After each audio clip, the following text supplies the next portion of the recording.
Hello guys, welcome to the second episode of Abhyas series. जिस series में हम जे advance 2026 में आने वाले सभी क्वेश्चंस को वन बाय वन टैकल करते हुए चलेंगे। पहले हम क्वेश्चन का लॉजिक समझेंगे, फिर अप्रोच, और उसके बाद हम थोड़ी सी कैलकुलेशंस करके अपने सही आंसर तक पहुंच जाएंगे। Before we dive into the question and dive into the video, I just want to tell you a brief introduction about me. Hi guys, मेरा नाम आकाश मलिक है। I am a software engineer post graduated from IIT Roorkee, और मैं आप सभी की इस JEE crack करने की जर्नी को ऑलरेडी जी चुका हूं, तो मेरे पास थोड़े से बेटर इंसाइट्स हैं आप लोगों को हेल्प करने के लिए, और वही मैं इस यूट्यूब चैनल के थ्रू आप लोगों को देने वाला हूँ। सो let's dive into the video and solve the second problem of JEE Advanced 2026 Physics Paper 1.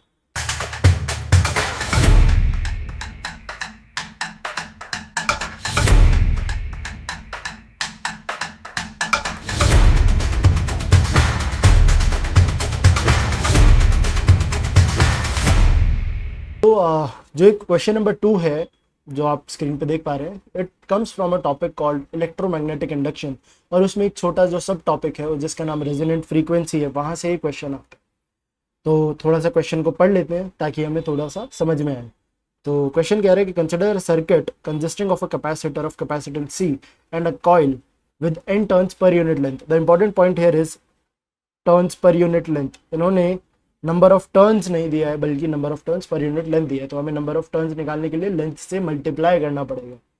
And the cross sectional area and length D, there is another coil which has half the length of the original one in the half area and twice the number of turns per unit length, ठीक है, which is completely inside the larger coil.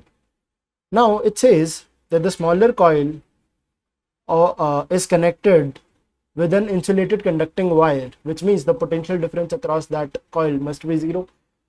Okay, the self inductance of the larger coil is L. Neglecting edge effects and all the ohmic resistances, we need to find the resonant frequency. So this question is a bit calculation based, ज़्यादा उतना ज़्यादा logic नहीं है। Simple formulas put करके हम थोड़ी सी बस pen चलाना है और आप सॉल्यूशन तक पहुंच जाएंगे। तो सबसे पहले मैं आपको बता देता हूँ कि जो रेजोनेंट फ्रीक्वेंसी है जिसे हम ओमेगा से रिप्रेजेंट करते हैं, that comes out to be 1/L effective times capacitance का अंडर रूट। ये तो हो गया इसका फॉर्मूला। मेन पॉइंट है, सी हमें दिया हुआ है, हमें एल इफेक्टिव कैलकुलेट करना है।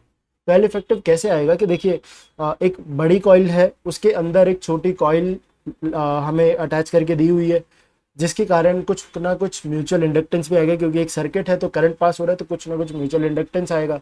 तो हमें वो सारी कैलकुलेशंस करके म्यूचुअल इंडक्टेंस को हमें सेल्फ इंडक्टेंस के टर्म्स में, एल के टर्म्स में लिख लेना है, और फिर सब्सटीट्यूट करके एल इफेक्टिव आ जाएगा।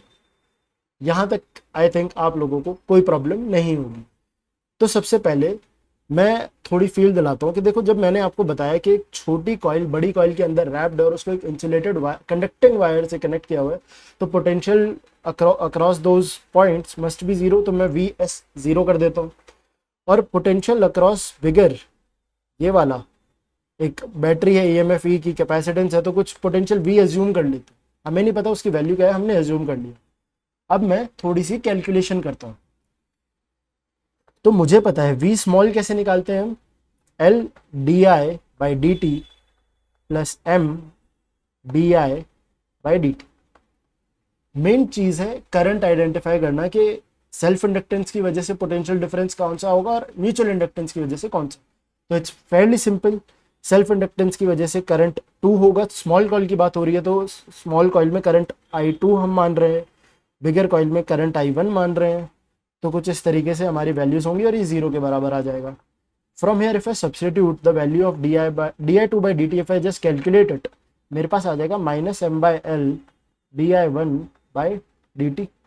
ठीक है जी, यहाँ तक की बात आपको आई होप समझ में आई होगी। सिमिलरली अगर मैं potential across the bigger coil निकाल लूँ, वो भी कुछ L di/dt plus M di/dt होगा। करंट इसमें रिवर्स हो जाएगा, like the numbering will be different.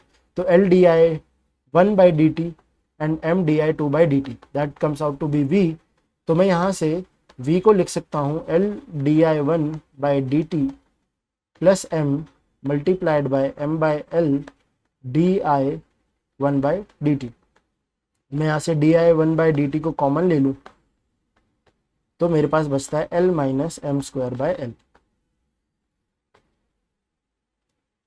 अगर ये पोटेंशियल डिफरेंस है तो मैं एक चीज बहुत आसानी से कह सकता हूं कि this is nothing but the effective self inductance of this circuit. Okay, so अब हमें एम, अगर मैं म्यूचुअल इंडक्टेंस को, क्योंकि वो हमने एज्यूम करा है, मैं एल के टर्म्स में उसको सब्स्टिट्यूट कर दूं तो मेरे लिए बहुत ईजी हो जाएगा वैल्यू कैलकुलेट करना, राइट। तो मैं पहले एक चीज आपको बताता हूं कि m कैसे कैलकुलेट करेंगे म्यूचुअल इंडक्टेंस। तो उसके लिए कॉन्सेप्ट होता है फ्लक्स का। फ्लक्स होता है B dot A which is magnetic field into A। तो मैं फ्लक्स लिख देता हूं, फॉर स्मॉलर कॉइल निकाल लेते, magnetic field times area, right. Magnetic field के आ जाएगा mu nought N I into area, right, that is S by 2। I hope इतनी सी बात आपको समझ में आई होगी। तो मैं वैल्यूज अगर सब्स्टिट्यूट करूं तो mu nought N D by two I S by two, but ये मेरे पास एरिया उस एक सरकमफेरेंस का है, मुझे टोटल एरिया निकालना है तो मुझे number of turns per unit length से फिर मल्टीप्लाई करना पड़ेगा, जहां से मेरे पास वैल्यू निकल के आ जाती है म्यू नॉट। एक छोटी सी कैलकुलेशन मिस्टेक हुई है यहाँ पर, mu naught 2n, the number of turns is this, okay. Mu naught 2n, 2 से 2 कैंसिल हुआ, n square D S by 2 times I.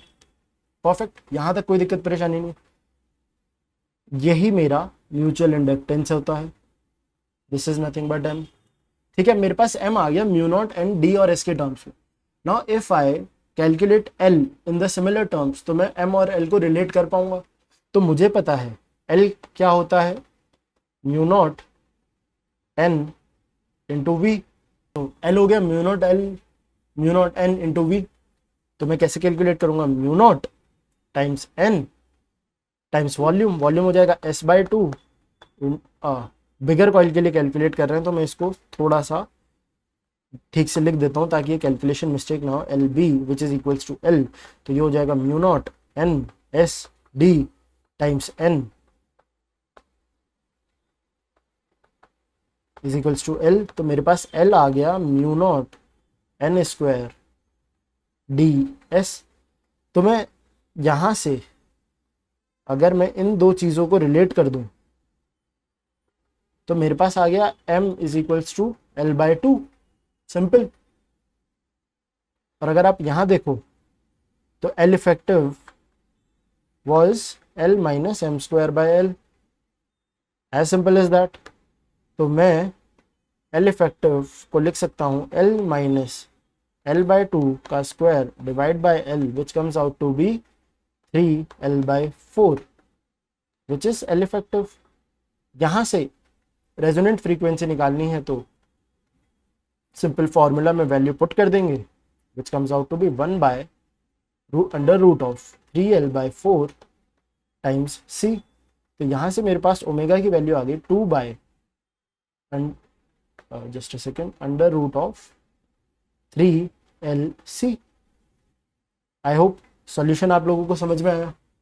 ये मैंने कैलकुलेट कर लिया। अब देख लेते कोई ऑप्शन मैच हो रहा है क्या।